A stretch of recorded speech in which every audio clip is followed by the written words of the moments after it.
Hello, lovely.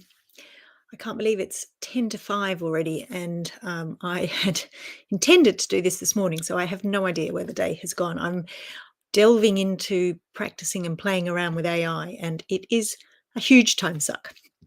But sometimes you got to go through these processes, right? Learn some new things, get on board.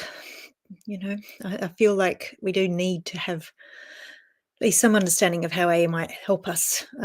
Because if everyone else is going to be using it, then I feel I'm going to be left behind, which I don't like to be in that position.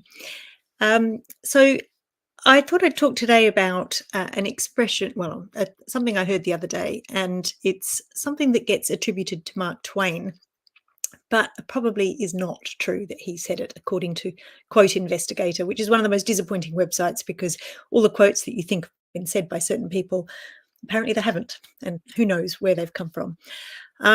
But it talks about the two most important days in your life. The first day being the day you were born, and the second day, the day you found out why.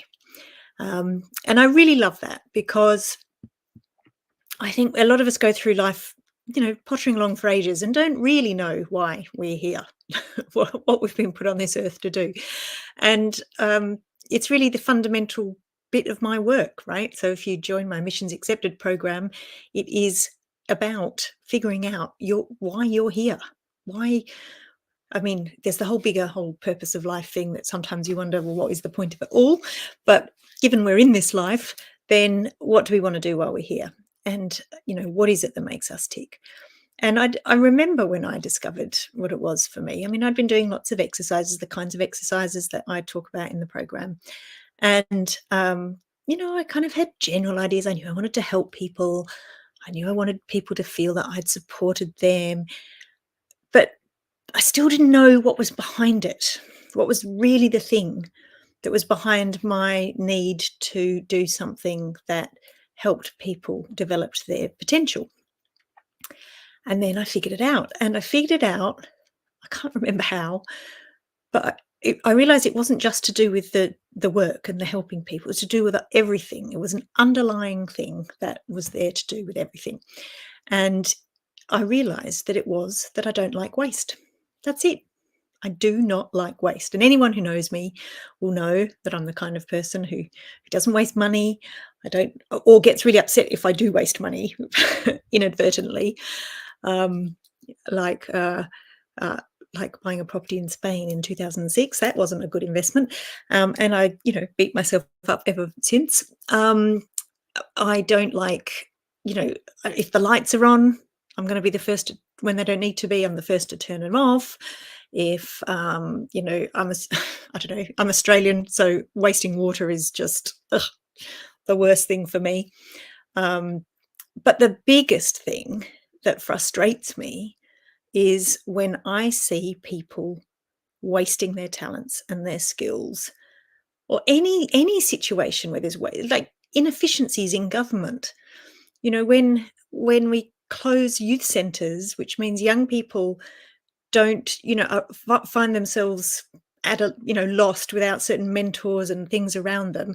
To me, that's a waste because then, potentially those young people could have been mentored, their skills harnessed, they could have been doing great things. Now, they may very well do that anyway, but when you remove some of the structures that build, it's like the fundamental things, when those don't work properly and we see waste, when we see old people in hospital rather than in their own homes because the social care is not available for them, that's a waste. And that is what underlines me.